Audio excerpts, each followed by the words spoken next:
To our talk this afternoon about recipes, really focusing on some recipes that can also be really helpful for managing dates and times in Drupal. So for anybody who doesn't know me, my name is Martin Anderson-Klutz. I am the Principal Solutions Engineer at Acquia. I am also on a podcast called Talking Drupal. And last year I served as a Starshot track lead for the events recipe, which is now part of Drupal CMS. And if anybody wants to reach out to me directly, you can find me as mandclu on all of the Drupal and social platforms.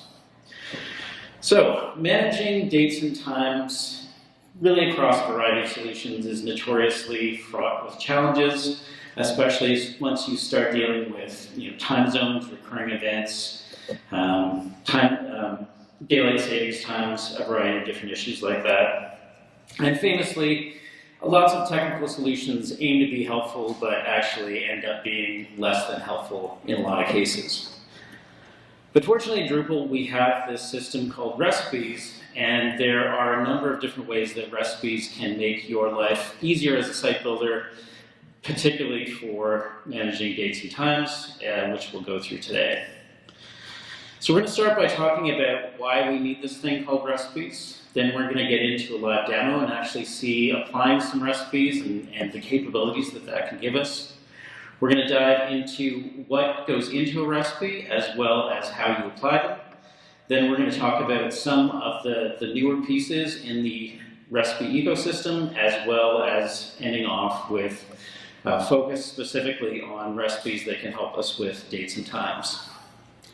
So why do we need this thing called recipes? Historically, we've had distributions and install profiles on the Drupal community, which have been helpful in terms of allowing you to start with a more robust point in terms of capability for your website, but they've famously had a variety of different issues. So, they could have challenges around keeping them up to date, and then if the maintainer of the distribution doesn't keep it up to date, then as the site owner you may have issues being able to do things like apply security updates to your site or its modules, which obviously is a challenge. Obviously, with distributions and install profiles, you're meant to apply them at a site level, and so you can't they're not composable. You can't sort of mix and match functionality. You can't say, I want some of the capabilities of the Commerce Kickstart distribution and some of the Red Hen Razor. You have to sort of pick one or the other. And then that's even more challenging because sometimes they were kind of hard to find. So you might only hear about these after you had already started building your site from scratch, and then it's kind of too late. You'd have to start over again using that distribution. And so to solve those challenges, we've come up with this idea of recipes. Kind of a lightweight way to add specific capabilities to your website. They don't contain any code, so they can install modules and configure them for you, but not contain any code of their own. They're meant to be composable, so you can sort of mix and match different recipes together. From a terminology standpoint, we'd like to say that recipes are applied to Drupal sites. They're not installed because, again, they don't have any code. They're meant to be an easy way to share best-of-breed capabilities. And most importantly, they don't lock you into a specific approach. So you can apply a recipe to your site and then rip out whatever parts of it don't sort of suit your own particular use case, apply other recipes, those kinds of things as well. So I think recipes are really important because they allow us to address a long-standing problem with Drupal, especially for newcomers, which is we have this amazing ecosystem of modules. So thousands of different modules that you can use for free to extend the capabilities of your site. But for a lot of people new to Drupal, that can be bewildering. You don't really know, for specific challenges that you might be running into, which of the many modules that can address a particular problem is the best one to use, how do you set it up, those kinds of things.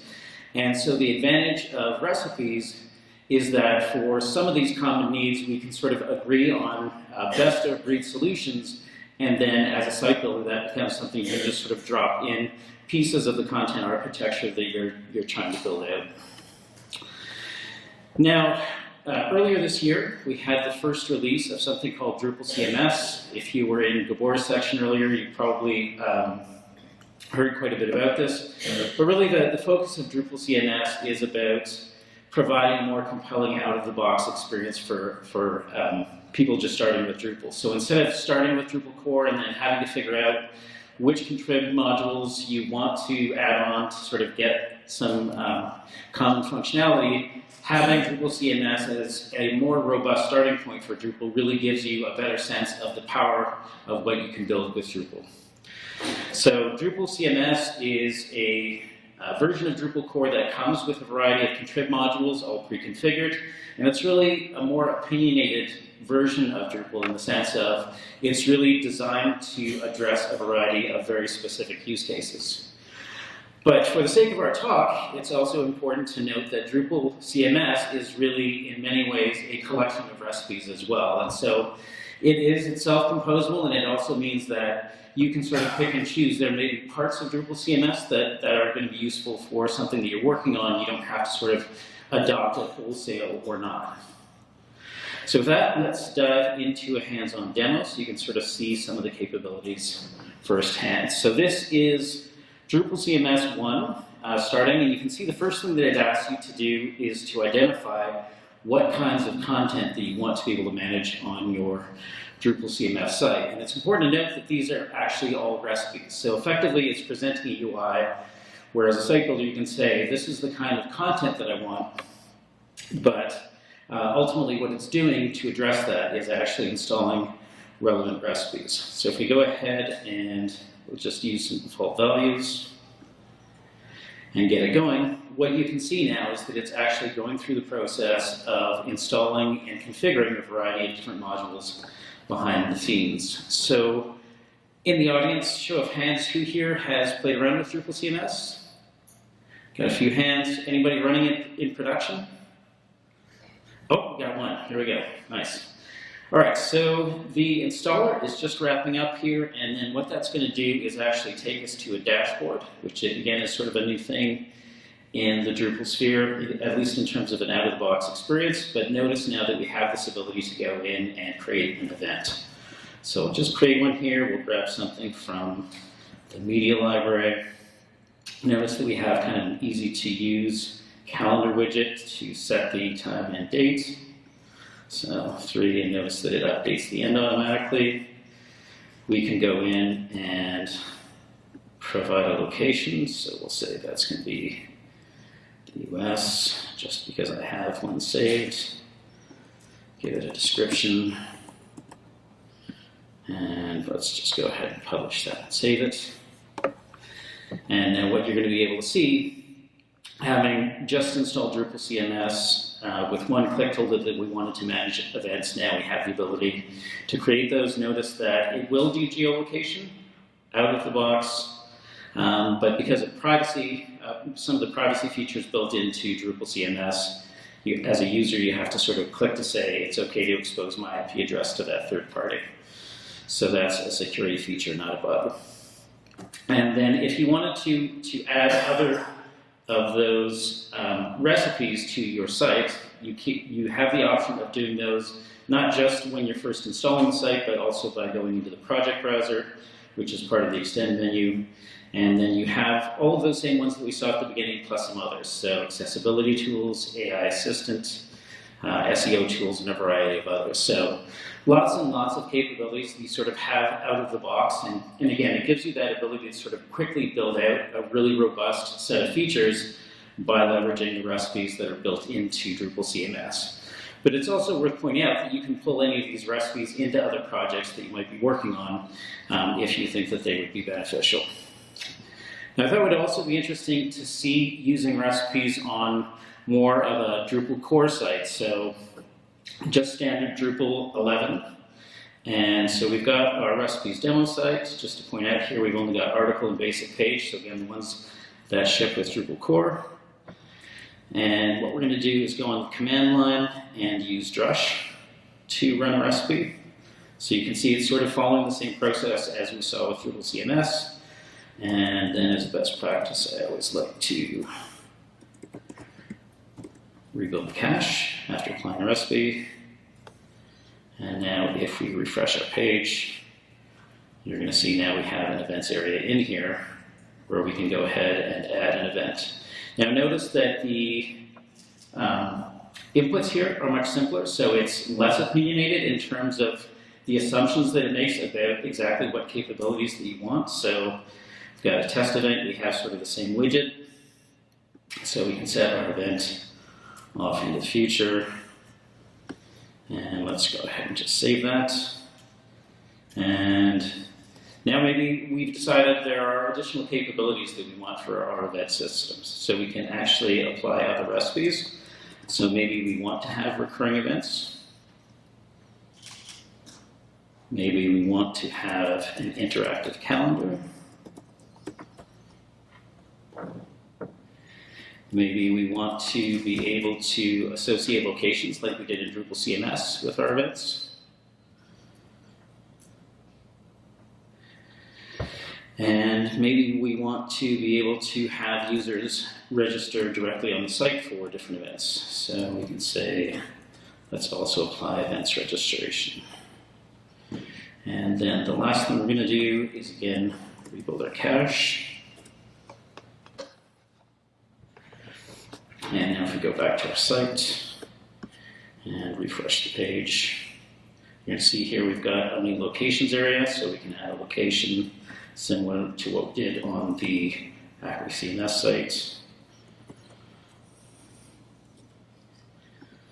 So go in and add that.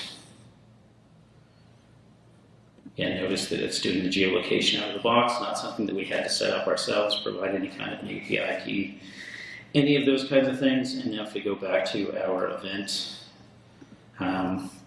one thing I didn't point out earlier is it does do the add to calendar links out of the box as well.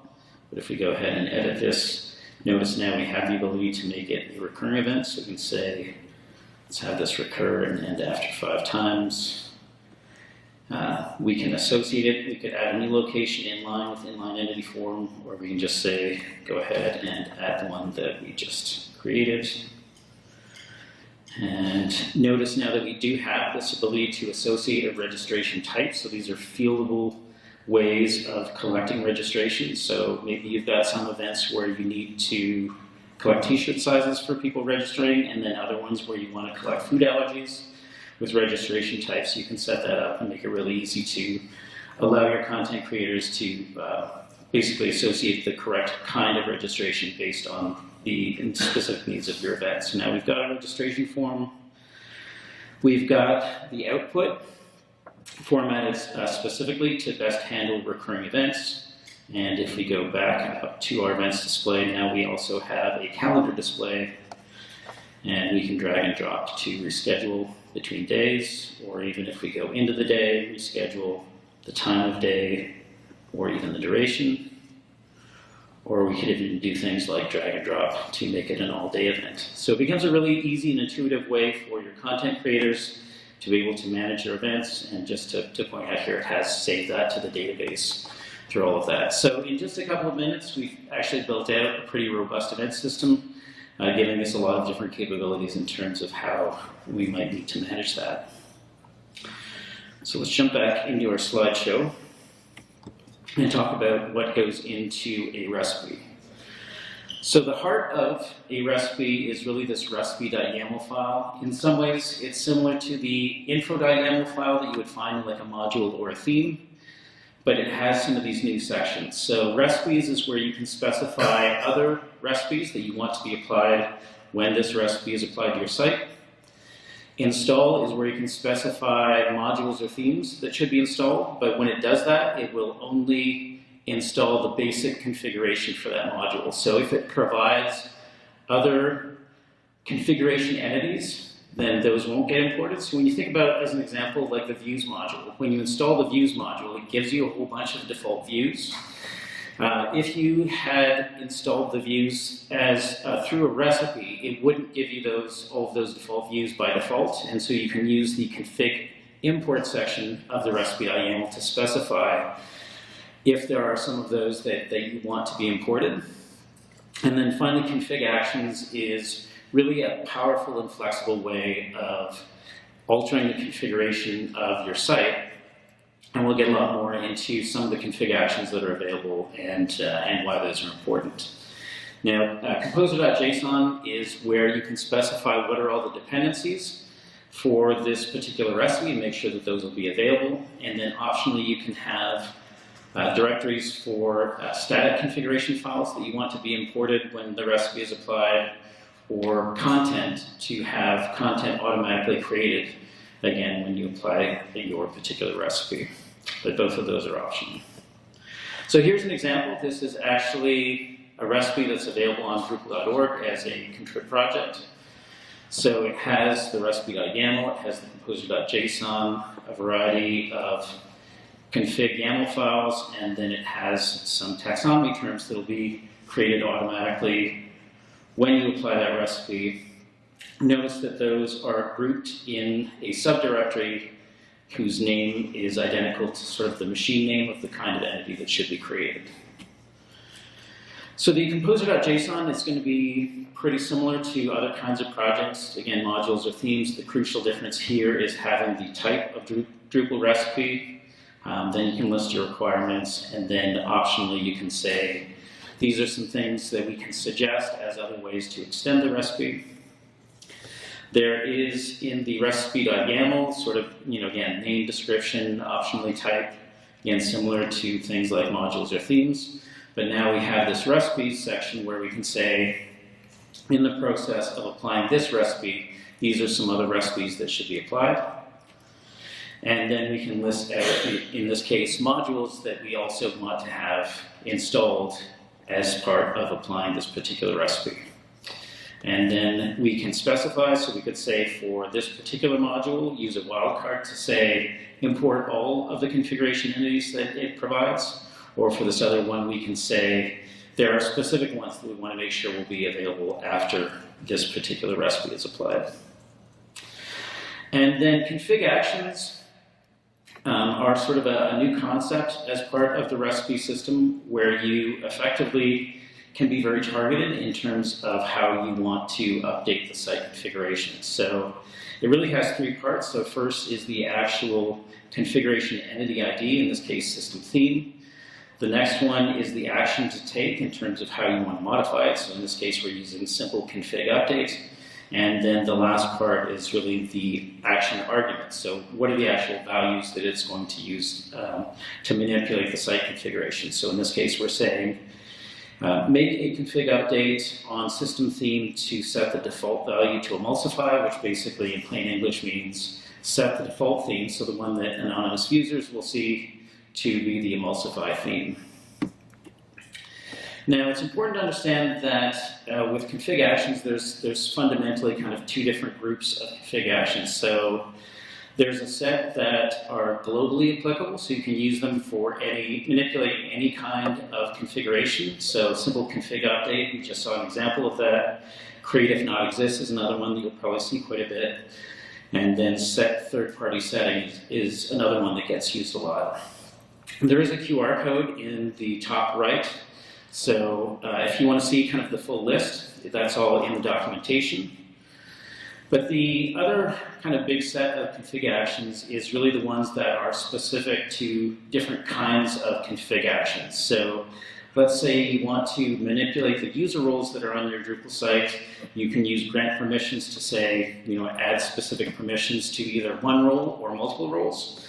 Or let's say if you're working with workflows, you can say to a specific workflow, add new node types or add specific taxonomy vocabularies. Again, there's a much longer list that you can get to through the QR code. I will also make all of these notes available later on. You can also use wildcards to make some of the config actions apply more broadly. So as an example, if you wanted to grant a specific permission, in this case access content, to all roles that are defined on a particular site, you can see that just adding the wildcard will help you achieve that very easily. Or if we wanted to say we want to add this component of field tags on every view display of every content type, you can see that by adding two wildcards to this particular config action, again, we can achieve a really wide impact in terms of the number of displays that that's going to impact with just a really small amount of YAML code. Now, for me, a really good example of the benefit of config actions, particularly over the older style of just static YAML files, is the config actions that are available to place blocks in a theme. Because previously, if you wanted to place a block, you could do that with a static configuration file, but you would have to specify exactly which theme it should go into, exactly which region it should go into, and a numerical weight in terms of where that should land relative to any existing blocks in that region. So, but the challenge is then, if the theme that you specify isn't even on the site, then that won't work at all. Or you could run into a variety of different problems. The weight might not be what you expect. So you might say, I want something to appear at the top of the region and give it a weight of -10, but there might already be things in there that are -15 or even -100. So having these config actions is much more flexible, because you can do things like say, I'm going to use the place block in default theme, at which point the recipe runner is going to do the work of figuring out exactly what is the default theme, and then that becomes the target. You can give it an array of different regions that you want it to use, so keyed by what the expected theme name would be. So you could say, if it's the Bootstrap theme, then put it in the footer. If it's the Gesso theme, put it in the page bottom, and so on. And you can also have a default region as a fallback to say, if it's none of the ones that I expect, then just throw it into, in this case, the content region. And then you can use first and last as the keywords for how to position it. And then the recipe runner will do the work of saying, find what's currently the topmost block, let's say, in the target region, and then figure out what the weight needs to be so that it will appear either first or do the opposite for last. So again, much, much more flexible than sort of the older static approach. Now, you can also have recipes opt out of the strict comparisons with existing configuration just by adding in the strict false tag to say, broadly, if the config that's being imported matches an existing configuration entity, then just skip over it. Or you can say maybe there are just specific ones that we want to make sure align with exactly how we're expecting. So I think typically in existing recipes you'll probably see things like field storage. A lot of recipes will say keep that strict because we really want to make sure that those match, but then be more flexible with some of the comparisons. Now, recipes also have an API for defining config actions. So essentially, using PHP attributes to specify what's the ID you should use to sort of call the config action. Optionally, you can provide an array of entity types. So again, instead of having globally applicable, you can say define only specific entities where a particular config action should be used. And then if you're potentially using it with multiple entity types, then you might want to use a deriver to sort of differentiate how it should work for different kinds of entities as well. We know that Search API was one of the first contrib modules to actually implement this API, and so it's great to see that the contrib ecosystem is already starting to adopt and implement some of the new capabilities available for recipes as well. So some best practices if you're wanting to create your own recipes. There is this concept of idempotency, which is a word that a couple of years ago I had never heard of, but it's really just the idea that any recipe you should be able to apply to your site kind of again and again without having any kind of an error. So it'll take a little getting used to in terms of how to set up the recipe. So in some cases it'll require using things like the config action create if not exists, or turning off the strict comparison for a lot of cases, but it'll require some testing and, as I say, some getting used to as you start creating recipes. It's definitely a best practice to try and keep your recipes granular as much as possible. So in the same way that Drupal CMS is in some ways almost like a meta recipe or a site recipe, but is composed of those smaller ones that we saw you could apply individually, we could also use the example of the standard profile in Drupal has actually been converted to a recipe, and so it's composed of a variety of smaller recipes. again, to make them kind of more reusable and things that you can use for kind of narrower use cases as well. But by all means, publish your recipes. They don't necessarily have to be on Drupal.org, but if you do want to put them there, make them a general project. But really, anything that has sort of packages to integration, again, as long as you define the type in your composer.json as a Drupal recipe, then any sites will be able to pull that in via Composer. Now, we talked a little bit earlier about how a recipe can actually embed content. Effectively, what they've done is taken the import mechanism that's in the default content module that you may have used on some sites before and actually put that into core. If you want to export content, to have that imported as part of your recipe. Today, you would sort of use the default content module as the way to export that, but there is an issue open around getting also that export part of default content moved into core as well. But once you have those YAML files, again, you just put those into the content directory within your recipe. Ideally, keep those within a subdirectory that's keyed by the machine name of the kind of content that should be created, and you're all set. When you apply your recipe, that content will be created automatically.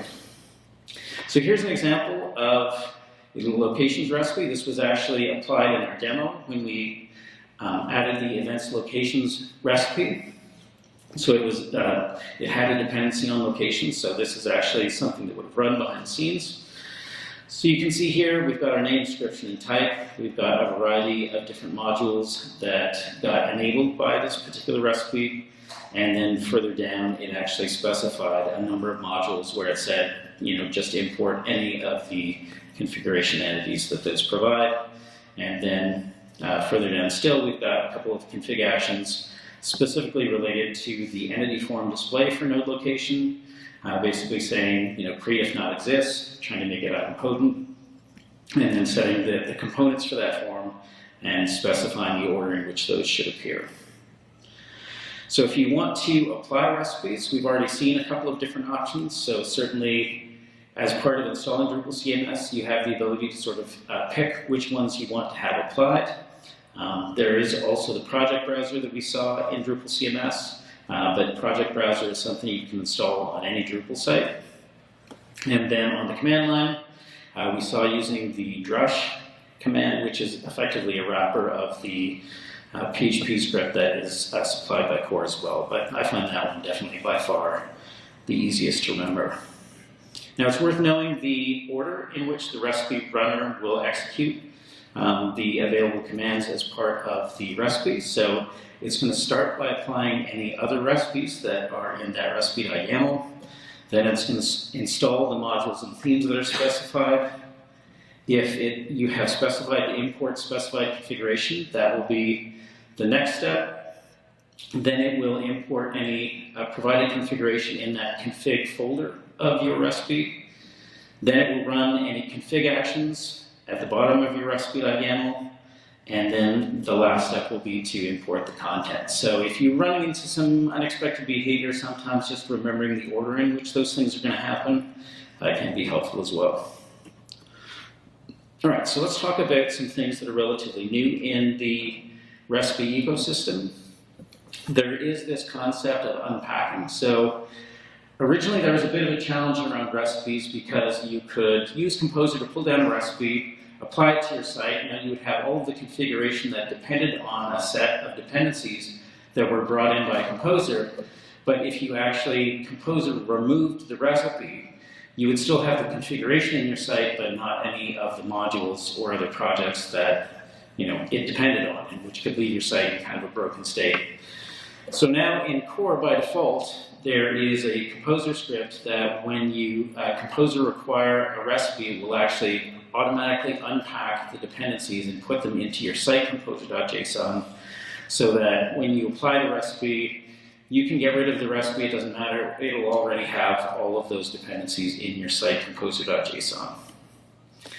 We talked about how you can use wildcards to make the config actions more dynamic, and there are some new ways that those are being implemented so that permissions or different things that require sort of tokens or other ways of using some of the keywords it just allows it to be a little more flexible again so that you don't have to sort of manually repeat things. It can be more dynamic.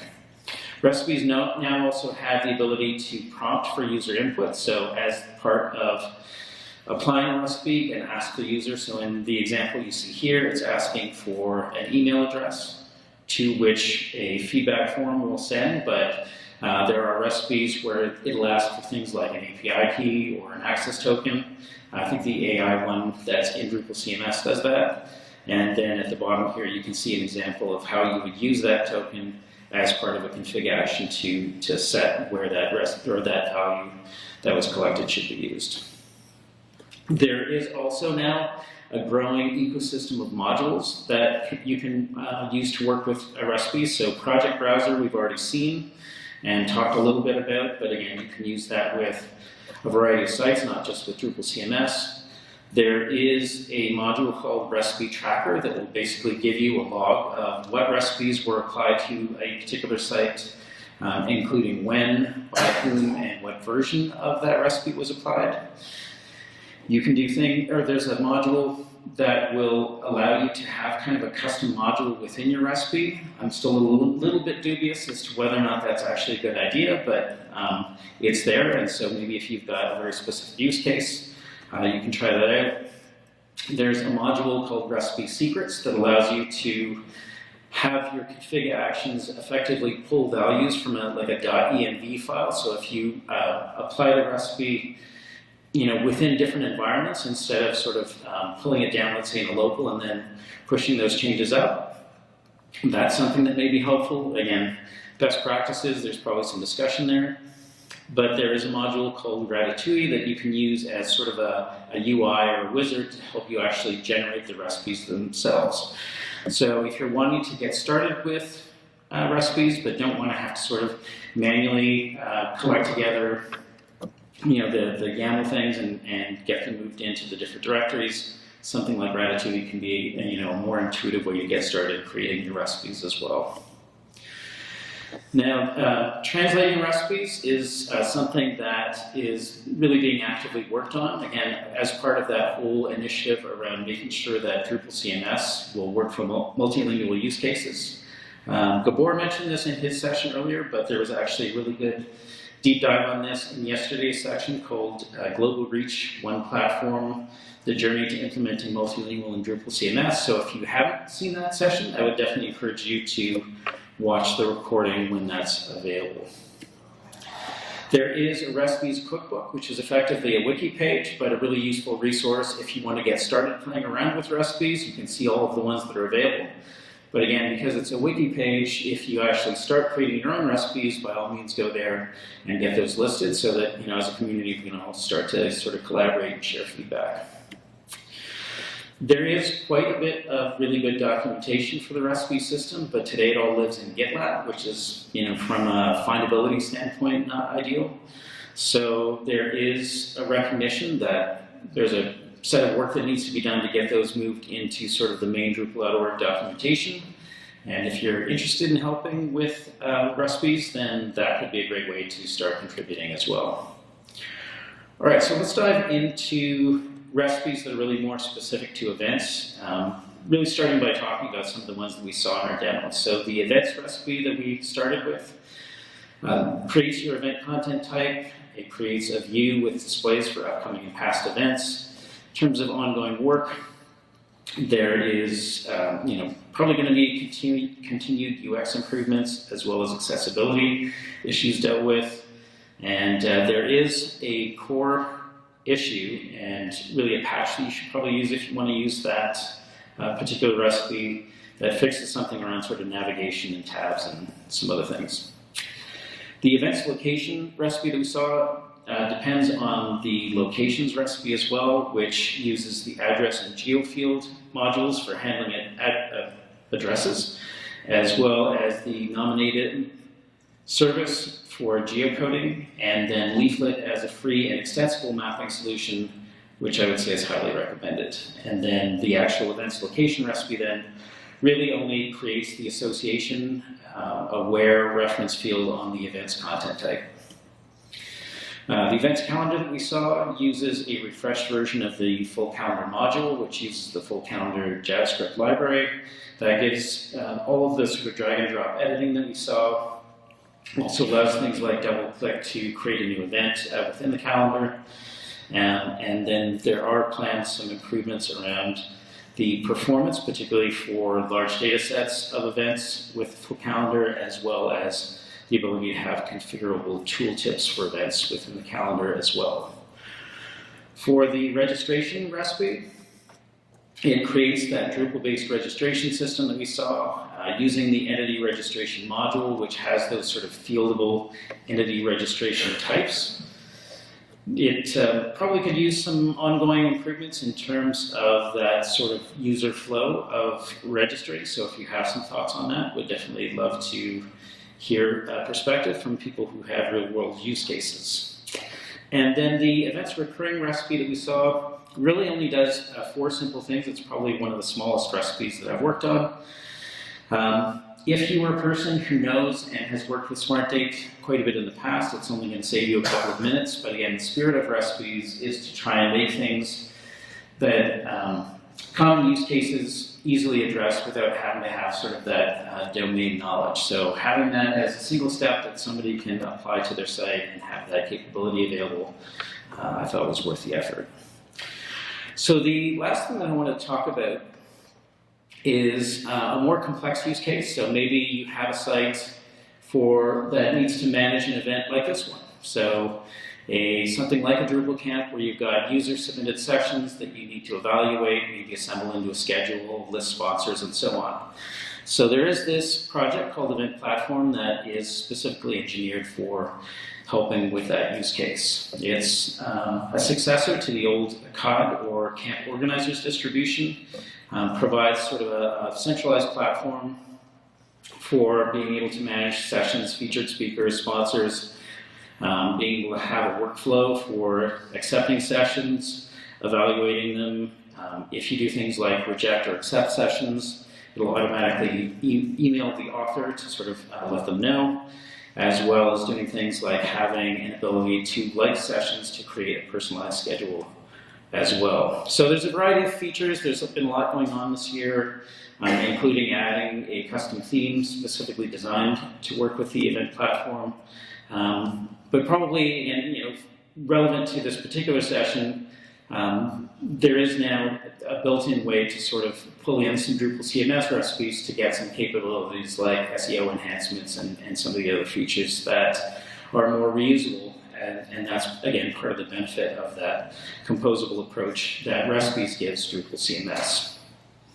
I won't go into too much detail because I would like to have a few minutes for questions, but there was actually an entire session devoted to Event Platform at DrupalCon Vienna, so by all means, you can use the QR code, or this graphic will be linked again in the notes at the very end. So hopefully you can see between the capabilities in Drupal CMS, the events recipe ecosystem, as well as Event Platform, some off-the-shelf ways that you can make it easy to manage dates and times in Drupal. Maybe one of these fits exactly with what you need to do for your particular site, but if not, they can at least provide some reference in terms of what are some best practices that you might adopt in slightly different ways. Also, there is a date-time channel in Drupal Slack, and so that can be a great place to post questions if, again, you have a more specialized use case.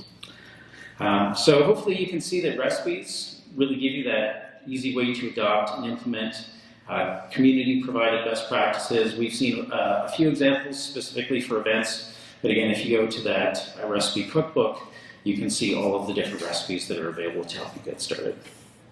And with that, I will open it up for questions.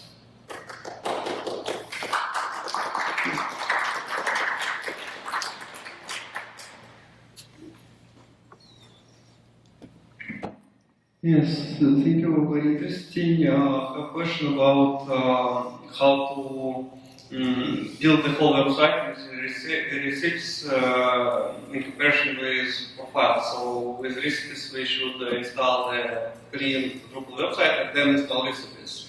And how to automate this to achieve the same result as with profile. And one more, it's about simply tests. So simply tests now doesn't support recipes. Do you have any ideas about how to leak test recipes and provide some demo of them. All right.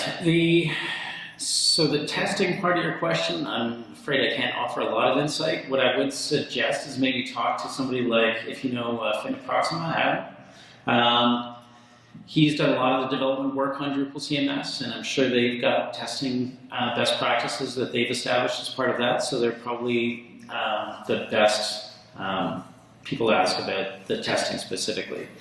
In terms of profiles, what I would say is, if you look at the standard profile of Drupal that has actually been committed or converted entirely into recipes, and so you can look at that as sort of a reference in terms of exactly how you can achieve what you would have done previously using install profiles, but now entirely with recipes. And then I think it's canopies. It's listed in the recipes cookbook. Basically has their own set of sort of site recipes that take that same approach of having, some people call them like site recipes, and that idea of being similar to a site profile in the sense of sort of being, you apply this one recipe and basically that's the starting point for your site as opposed to having to sort of run multiple ones. So I think those are probably a couple of good models to sort of start understanding exactly how people are using recipes as sort of the profile replacement, or were you kind of getting more at like site templates?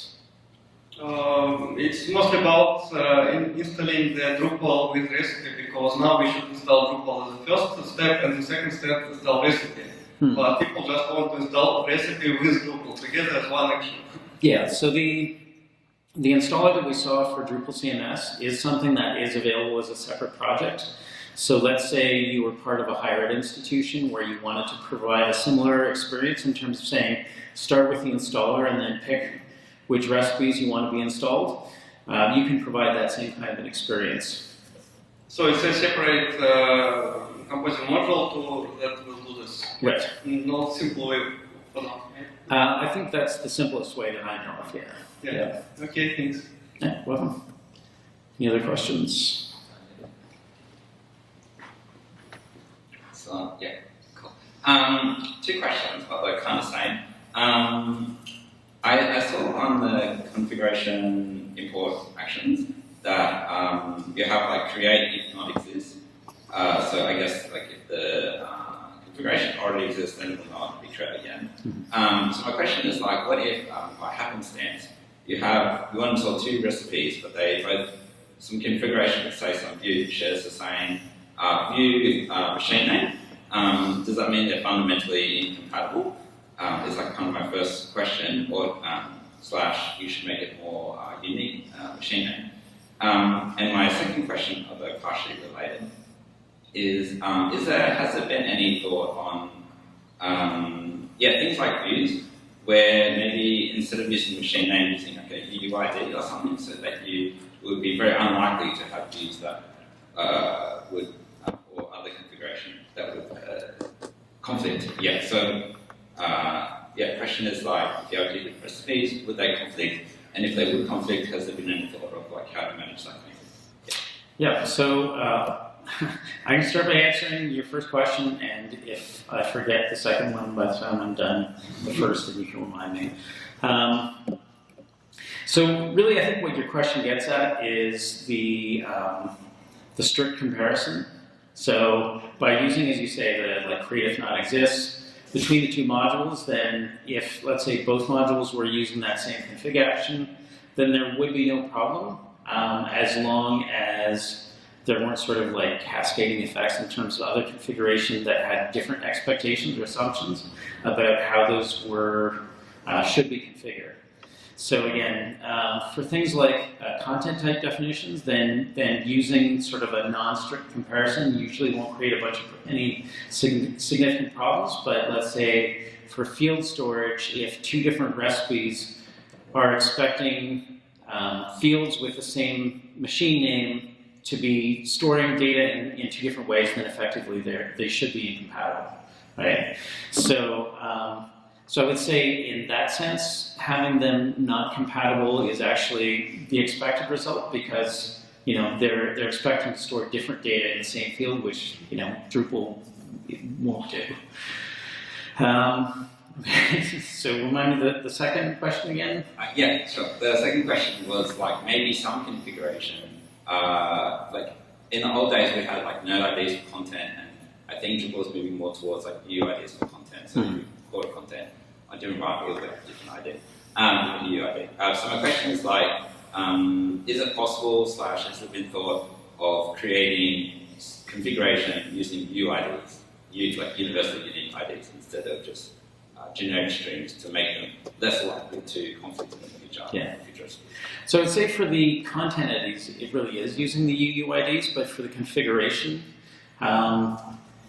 probably if the configuration is similar enough that they would have the same machine name, then there should be some thoughtful way to resolve what would be a conflict anyway. So having things that effectively are creating the same configuration but using separate UUIDs is actually probably going to give you more problems than resolve it. So it's better to say, again, like make them either non-strict so that whichever one is installed first becomes the reference, or if that's a problem, then really you've got, again, 2 incompatible recipes, and you should be aware of that, I guess. Yeah, I mean more like if you had, say, 2 alert views but with 2 different paths, then maybe you want both views to be active. But it seems like that's not possible because they both share the same alerts machine.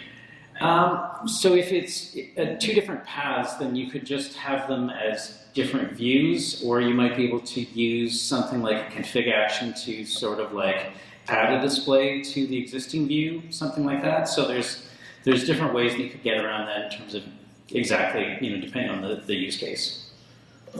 Okay, thanks. So yes, a bit tricky, but yeah, that's something like try not to have different IDs. Yeah. Thanks. Yeah. All right, we're actually a couple minutes over. If there's one burning question left, I can maybe do that, but I don't see any hands, so I guess we're good. Thanks, everyone.